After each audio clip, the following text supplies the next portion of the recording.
Y a esta hora se encuentra ya con nosotros la licenciada Carolina Jaramillo. Ella es comunicadora social, analista política, escritora del libro Procesos de Formación Periodística en el interior de los medios de comunicación. Licenciada Jaramillo, muy buenas noches. Gracias por acompañarnos y quisiéramos iniciar este diálogo quizás con el tema que definitivamente nos tiene conmocionados. Estamos viviendo un estado de terror en el país. Los más recientes hechos que se han suscitado, hechos de violencia en el puerto pesquero de Esmeraldas, 9 pescadores artesanales asesinados el día de hoy, 3 guías penitenciarias de la penitenciaría del Litoral asesinadas mientras almorzaban en Pozorja, 3 personas también asesinadas solamente en este lapso y otros casos que se difunden a través de las redes sociales. El Ecuador ha empezado a vivir definitivamente hechos de terrorismo. No podemos olvidarnos de este guardia de seguridad al que le colocaron en el cuerpo explosivos, definitivamente hechos que veíamos en la Colombia de la década de los 80, de la década de los 90 y que ahora estamos viviendo aquí en Ecuador. Guayaquil ha sido declarada ya una de las ciudades más violentas del país. Esmeraldas muy probablemente también lo es. Le escuchábamos al presidente Gustavo Petro el día de hoy que decía que Ecuador es mucho más violento que Colombia. Quisiéramos conocer cuáles son sus lecturas. Acaba de renunciar Diego Ordóñez. Se hablaba de que Jean Topic el día de ayer circulaba en redes sociales, podía asumir este cargo, una Secretaría de Seguridad que ha dejado definitivamente mucho que desear. Sería importante conocer cuál es su análisis de una situación que prácticamente se le ha ido de las manos al gobierno. Hola Rosana, buenas noches, muy amable, les agradezco mucho, muy amables por su invitación a poder analizar la tristísima situación que vive el país.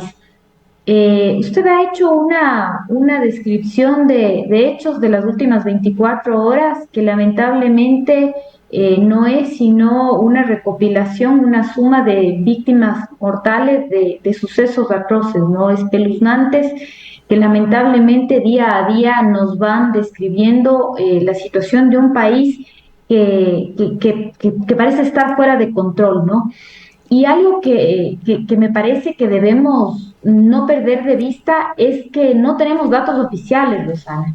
Es decir, si bien todos los días nosotros a través de redes sociales y a través de los medios de comunicación tenemos conocimiento de los hechos, es decir, por ejemplo, lo que pasó en el puerto pesquero de Pozorja, el asesinato de las guías penitenciarias afuera o al frente de la penitenciaría, no hay datos oficiales y eso es realmente preocupante. Hasta hace no mucho tiempo se conocía, por ejemplo, cuántos habían sido los homicidios o muertes violentas o cuál era la tasa oficial, por así decirlo, y había un dato, y lo digo con conocimiento de causa porque he tenido la oportunidad o tuve la oportunidad de trabajar en el Ministerio de Gobierno, en el Ministerio de Defensa, y conocía, por ejemplo, del cuadro de mando integral, que este es un cuadro de mando que reúne los 7 delitos más comunes, y esto obligadamente le hacía que se lleve, digamos, del conteo y una estadística pormenorizada de los delitos, justamente para que sea un dato de consulta y un dato sobre todo de toma de decisiones, porque las mejores políticas públicas se tienen que tomar con base en evidencia científica precisamente para que estas puedan dar resultados eficientes y eficaces. Sin embargo, ahora estos datos no se tienen y lamentablemente lo que nosotros tenemos es lo que los medios de comunicación nos ofrecen. Ayer precisamente estaba viendo un interesante conversatorio de varios profesionales que analizaban la última decisión del Ejecutivo respecto de la flexibilización en cuanto a la portabilidad y la tenencia de armas. Y una de las abogadas especializadas que hablaba de este tema hacía esta observación que me pareció muy importante. Se necesita tener datos, se necesita tener estadística sobre los delitos que se están cometiendo para poder tomar las mejores decisiones, y esto no lo tenemos, Rosana. ¿Por qué? Porque lo que tenemos es conocimiento sobre los delitos atroces que se cometen en el día a día, pero no hay un dato, no hay un experto, no hay una cartera de Estado que nos esté diciendo exactamente cuántos delitos se están cometiendo, cuántas muertes violentas se están Claro, cometiendo en el país. además, Carolina, hay unas brechas enormes entre las cifras o los Así datos es, que nos entrega el oficialismo o el así es, gobierno nacional así frente es. a los datos que tienen las organizaciones sociales. Uno de los casos más concretos es los datos que nos presenta, por ejemplo, Fundación Aldea respecto de los femicidios frente a los Así datos es, que nos presenta sí. la Fiscalía, en este caso las instituciones del Estado. Pero quizás avanzando un poco más allá de esta ausencia de datos que es fundamental para la toma de decisiones, el presidente de la República ha anunciado una nueva reunión del COSEPE. Se va a desarrollar además en Esmeraldas, donde acaban de darse estos hechos atroces, en realidad con 9 Ujú. personas asesinadas. ¿Qué resultados? Hemos visto declaratorias de emergencia, hemos visto una y otra declaratoria de emergencia, en realidad la creación de este Ministerio de la Seguridad, que ya como decíamos hace un momento, el secretario Ordóñez acaba de renunciar, no sabemos todavía quién va a asumir este cargo, se habla de falta de datos, se habla de falta de recursos también. Es decir, avanzamos realmente con estas reuniones y con estas decisiones en algo. No, bueno, Rosana, yo creo que sin duda para hablar de seguridad uno tiene que tener ciertas credenciales y cierta, digamos, conocimientos, cierta expertise, ¿no? Para hablar en temas de seguridad. Sin embargo, creo que la evidencia habla por sí sola, ¿no? Si las decisiones hubieran sido acertadas, algunos resultados habrían dado. El gobierno está próximo a cumplir 2 años de funciones y los indicadores, lo que está a la vista de todos es que ha habido un deterioro sistemático en los indicadores de seguridad, ¿no? Los resultados están a la vista, los estados de excepción no han dado resultado y sin embargo se sigue hablando y se sigue tomando decisiones de ese estilo. Las Claro, lo que nos autoridades que se han preocupa designado. definitivamente, quizás Carolina, es precisamente eso, ¿no? Que hemos tenido montones de estados de emergencia, pero seguimos tomando las mismas decisiones, Así es. hechos y acciones que no han traído resultados. Por un lado están los estados de excepción, Rosana, por otro lado está el cambio de autoridades, una visión que definitivamente no está dando resultados. Yo no me puedo apropiar de estas palabras porque creo que una de las cosas más responsables que uno debe hacer cuando hace análisis político es también abrir la mente y los oídos a quienes sí son expertos en temas de seguridad. Hoy en la mañana escuchaba a Fernando Carrión y él decía lo importante de la mirada sectorial de la seguridad. Esto ya se tuvo en el país, Rosana.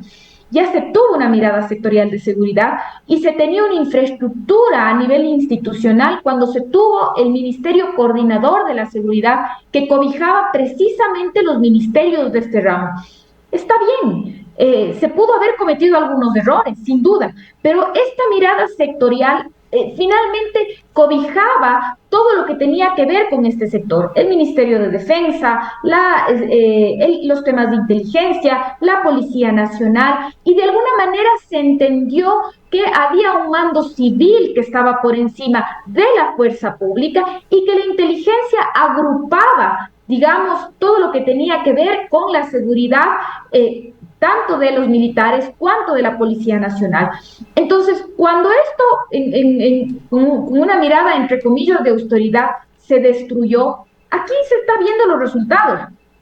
Yo con esto no quiero decir que no haya unos elementos que se deban, digamos, incorporar a este análisis, y lo digo con la humildad de alguien que no es experta en seguridad, incorporar a este análisis como hechos como, por ejemplo, los conflictos del vecino país Colombia, que tuvieron unos efectos también en nuestra frontera, sin duda, el secuestro de los periodistas, es decir, hay unos elementos que deben incorporarse a este análisis. Sin embargo, con 2 años de funciones de este gobierno, no ha tomado ninguna decisión, al menos de esto es lo que podemos ver en estos casi 24 meses, ninguna decisión que haya podido mitigar los efectos de la crisis de inseguridad que está viviendo este país.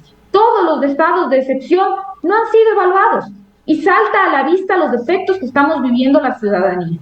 Es decir, hoy estamos viendo cómo delitos que no sucedían en nuestro país hoy suceden y las consecuencias están a la vista de todos. Entonces, a mí me parece, Rosana, que lo que estamos en este momento experimentando, la ciudadanía en general, no necesariamente tenemos que ser expertos en temas de seguridad e inteligencia para saber que las decisiones del presidente de la República y su gabinete no son las más acertadas. Temas tan sencillos como, por ejemplo, el nombrar un nuevo secretario de seguridad y revertir la decisión 24 horas después, lo único que nos hace pensar es que no hay un análisis riguroso, no hay un compromiso con el país y que un poco se disparan decisiones a la calentura, digamos, de los hechos, tal cual el decreto que flexibiliza el porte y tenencia de armas.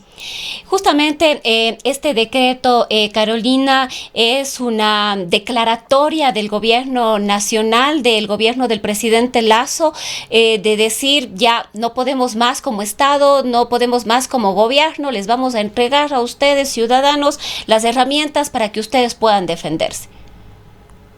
Y mire, Rosana, no, digamos, mi especialidad es el tema comunicacional. Antes de que borrara el desafortunado tuit que borró el presidente, decía claramente en una línea, ¿no? Esta es una guerra entre los delincuentes Y y ustedes. ustedes los ciudadanos. Esto no es un desliz, esto no puede simplemente borrarse y desaparecer. Yo creo que esas líneas resumen bastante bien cuál es el sentir del gobierno nacional respecto de la situación del país. Es un estado que no ha dado la talla para comprender y para defender a los ciudadanos de la situación que estamos viviendo. Y creo que los ciudadanos también lo hemos entendido así y lo percibimos así. Y me atrevo a decir esto porque precisamente Perfiles de Opinión, en su último estudio del estado de ánimo de los ciudadanos, logra rescatar cuál es la respuesta de los ciudadanos respecto del presidente. Y hay un dato que no es menor. Hoy día los ciudadanos, los ecuatorianos, ubican o reconocen como uno de los problemas del país al presidente de la República. Y esto es súper importante, estimada Rosana, porque generalmente en los estudios de opinión los ciudadanos reconocen o han reconocido históricamente temas como la inseguridad, la delincuencia, el desempleo, la corrupción. Pero en este momento, en esta coyuntura, los ecuatorianos ubican en segundo lugar como el problema del país al presidente de la República con nombre y apellido. Entonces, así como el presidente de la República nos decía en este tuit, esta guerra es entre ustedes y los delincuentes, los ecuatorianos estamos sintiendo, en segundo lugar, en primer lugar, el problema que tenemos los ecuatorianos es la delincuencia. Y en segundo lugar, los ecuatorianos sentimos que el problema del país es Guillermo Lasso Mendoza. Entonces aquí no hay a dónde perderse. Y bueno, y esto quizás nos lleva al otro punto que abordaremos quizás un poquito más adelante, que es el juicio político y las otras posibilidades que hay de cambios en el país, entre ellas la muerte cruzada, la petición de diversos sectores al primer mandatario de que renuncie, pero quizás antes de ir a ese punto, el presidente de la República ha reconocido, lo dijo en alguna de las entrevistas, no recuerdo exactamente en cuál, que efectivamente su gobierno ha tenido problemas de comunicación. Han pasado varios secretarios de comunicación. Ahora acaba de asumir el cargo luego de la renuncia de Seminario Wendy Reyes a asumir este reto, pero nos preguntamos si realmente el problema ha sido de los profesionales que están ahí, de la gestión técnica y profesional de la comunicación, o detrás de eso hay un problema de gestión, un problema político que no ha permitido que la comunicación, que a la final es la piedra de tope, porque es lo que está al final para contactarse y ser ese vínculo, esa mediación con los ciudadanos y las ciudadanas pueda funcionar. Bueno, aquí me encantaría citar a un académico argentino que es un estudioso de la comunicación y la comunicación política. Mario Riorda, si no me falla la memoria, en el 2008 escribió un artículo precisamente para estudiar las prácticas de la comunicación gubernamental. Y acuñaba una frase que dice que gobierno bien, pero comunico mal. Y que esta es una mentira repetida comúnmente por los gobiernos. Y yo suscribo completamente esto, porque no es el primer presidente de la República que dice esto. Yo gobierno bien, pero comunico mal. Entonces, esta es una justificación que casi siempre repiten los presidentes de la República para intentar en algo justificar que no saben gobernar y que su gobierno está mal. A mí me parece que cuando no hay gestión no hay nada que comunicar. Y me parece que el gobierno del Ecuador es un gran ejemplo de esto. No, esta es una mentira, y una mentira que por más que se repita no se va a convertir en una verdad. No hay que comunicar. Y lo que estamos viendo son hechos lamentables que comunican por sí mismos. No hay por ejemplo, una adecuada gestión en temas de seguridad. Entonces, si se están apilando los muertos, víctimas del sicariato, víctimas de la inseguridad, eso es lo que estamos viendo y eso es lo que está comunicando el temor, el vivir en un ambiente de terror. ¿De acuerdo? Entonces, es evidente que no ha sido una falla de comunicación, ¿no? Es evidente, no se puede tapar el sol con un dedo y no se puede intentar decorar que se está gobernando bien cuando no hay gobierno, cuando no hay Estado. Lamentablemente el presidente se la quiere sacar fácil, por decirlo de manera coloquial, tratando de culpar a un tema, a su gobierno, escondiéndose detrás de la comunicación. Pero lamentablemente los comunicadores no hacemos magia. No somos capaces de decorar un pésimo gobierno haciendo una buena comunicación porque no hay de dónde. Entonces, yo le deseo la mejor de las suertes a la nueva secretaria de Comunicación, pero lamentablemente insisto, cuando no hay gestión no se puede hacer buena comunicación. Aquí no hay un mito de gobierno, aquí no hay de qué comunicar, porque básicamente al gobierno le está ganando la cruel realidad que estamos viviendo los ecuatorianos. Si no hay medicamentos en los hospitales, si no hay gestión en el registro civil, si se están, insisto, si se están acumulando las muertes por sicariato, si se están acumulando las cifras de femicidio, ¿qué se puede comunicar? Me pregunto yo.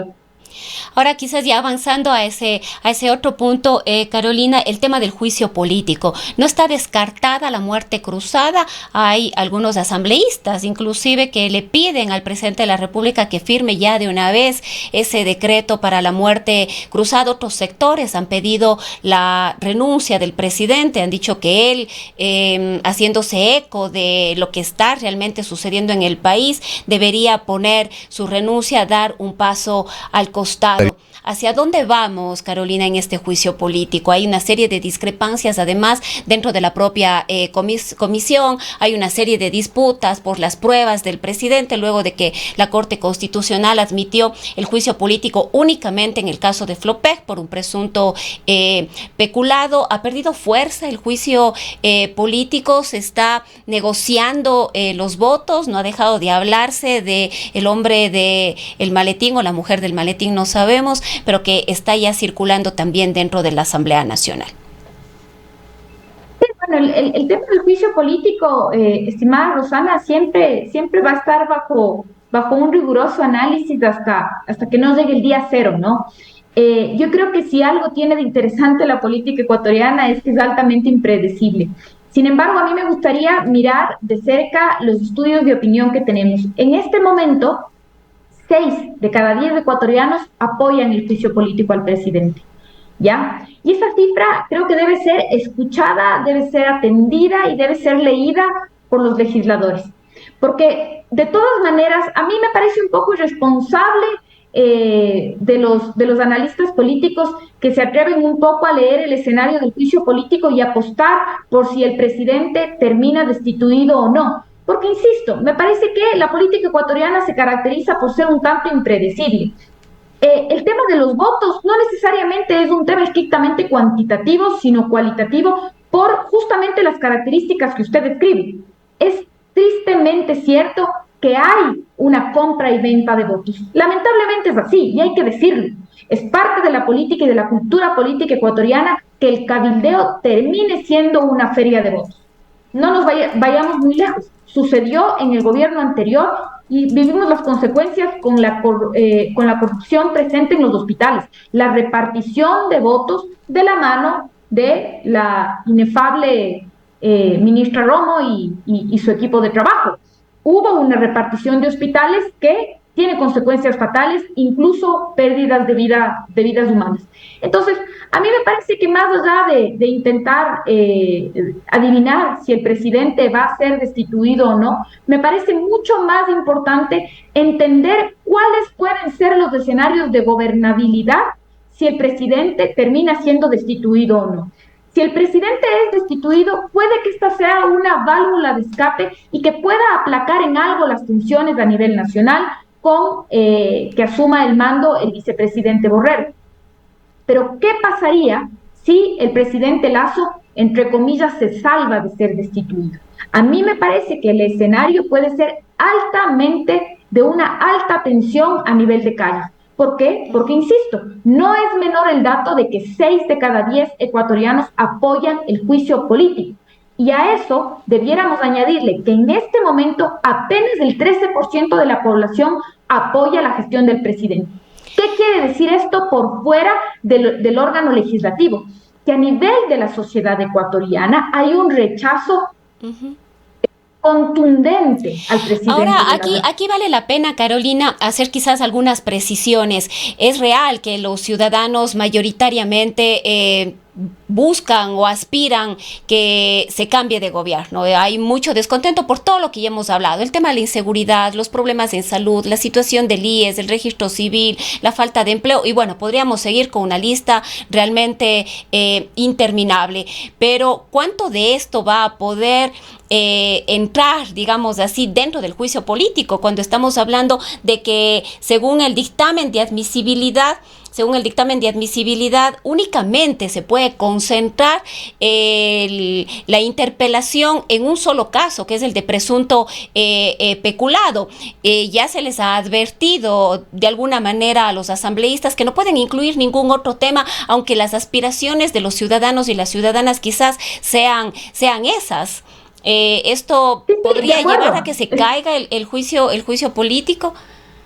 De acuerdo, Rosana, y precisamente a mí se me hace personalmente muy irresponsable intentar predecir el escenario, porque tal como usted lo ha descrito, siempre puede existir algún resquicio dentro del proceso legal que incluso puede, en este momento, hace pocas horas, o me parece que menos de un día, ya se ventilaba la posibilidad de que dentro de la argumentación jurídica que hicieron los asambleístas puede existir un error y que el famoso contrato de Flopec nunca fue suscrito. Entonces, en el caso de que el juicio político no se llegase a dar y el presidente se salve de ser destituido, lo que a mí me parece relevante, Rosana, es que hay una combinación de factores de insatisfacción, de rechazo generalizado al presidente, e insisto en este dato, como nunca antes en la historia nacional, los ecuatorianos ahora le ubican al presidente con nombre y apellido como uno de sus problemas y preocupaciones. Es decir, me preocupa en un más del 55% la delincuencia y en segundo lugar, el presidente es un problema para mí. Eso están sintiendo los ecuatorianos. Entonces, más allá del juicio político, estimada Rosana, con lo que coincido con usted plenamente, pueden existir dentro del proceso legal algo que anule la posibilidad del juicio político. Yo no soy abogado, pero en ese espacio el presidente podría salvarse, incluso podrían no haber los 92 votos. Pero ¿qué va a pasar en el entorno social? Es decir, el ciudadano común, más allá de quererse empapar, entender, asumir o aceptar que el presidente pueda no ser destituido, a mí me parece que estamos expuestos a un posible calentamiento de calles o estallido social, con el sentimiento que ya conocemos los ecuatorianos, que se vayan todos. Y esto me permito decirlo porque me parece que la combinación de factores en el entorno social puede configurarse como un pesimismo profundo. Y esta definición la obtengo de Tatiana Larrea, que es una investigadora social que describe este estado de ánimo cuando hay una desconfianza y un pesimismo generalizado. Y en este contexto, ¿cuáles son?